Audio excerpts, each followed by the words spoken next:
Class 10th class है तो हम आपको पद्य खंड से पाठ 3 रसखान पढ़ा रहे थे, जिसमें हमने रसखान का जीवन परिचय सवैया पढ़ा दिया है। आज हम आपको कवित्य पढ़ा देते हैं। रसखान का कवित्य।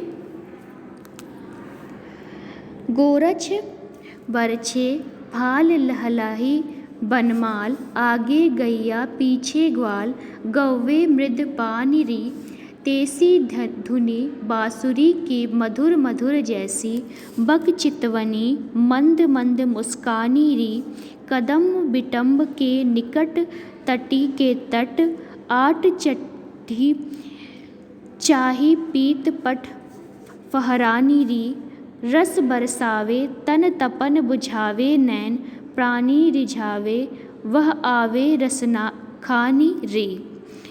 इस पद में, इस कवित्व में रसखान ने सायकाल के गौचरण से लौटते हुए श्री कृष्ण के सौंदर्य का वर्णन किया है और कहते हैं कि एक सखी अपनी दूसरी सखी से कह रही है कि हे सखी, सांझ काल में गौचरण करके वन से लौटते हुए श्री कृष्ण के माथे पर जो गोधूलि लगी हुई है वह कितनी सुशोभित कर रही है। उनके गले में ताजे फूल की माला पड़ी हुई है, उनके आगे आगे गायें चल रही है और पीछे पीछे ग्वाल बाल मधुर गीत गाते हुए चल रहे हैं। जिस प्रकार की उनकी तिरछी और प्रेम भरी मधुर दृष्टि और मंद मंद मुस्कान है, वैसे ही बंसी की मधुर मधुर ध्वनि भी है। मतलब जिस तरीके से श्री कृष्ण की तिरछी सी निगाहें हैं और प्रेम भरी माधुरी से दृष्टि वो मंद मंद मुस्का रहे हैं, उसी तरीके से बंसी भी मधुर मधुर ध्वनि कर रही है।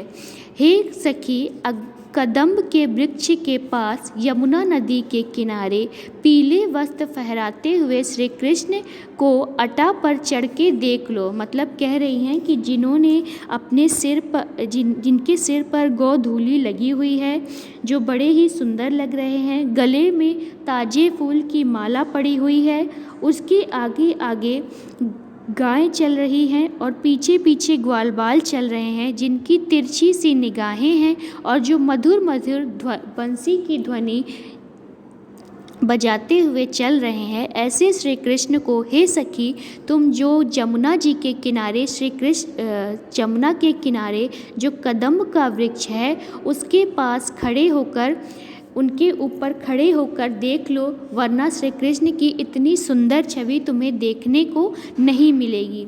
रस की खान श्री कृष्ण तन की तपन को शांत करते हुए तथा नेत्र और प्राणों को रिझाते हुए चले आ रहे हैं। इस कवित्व में गोचरण से लौटते हुए श्री कृष्ण के सौंदर्य का बड़ा ही मोहक चित्रण हुआ है। भाषा है ब्रज, शैली है मुक्तक, रस है श्रृंगार और गुण है माधुर्य।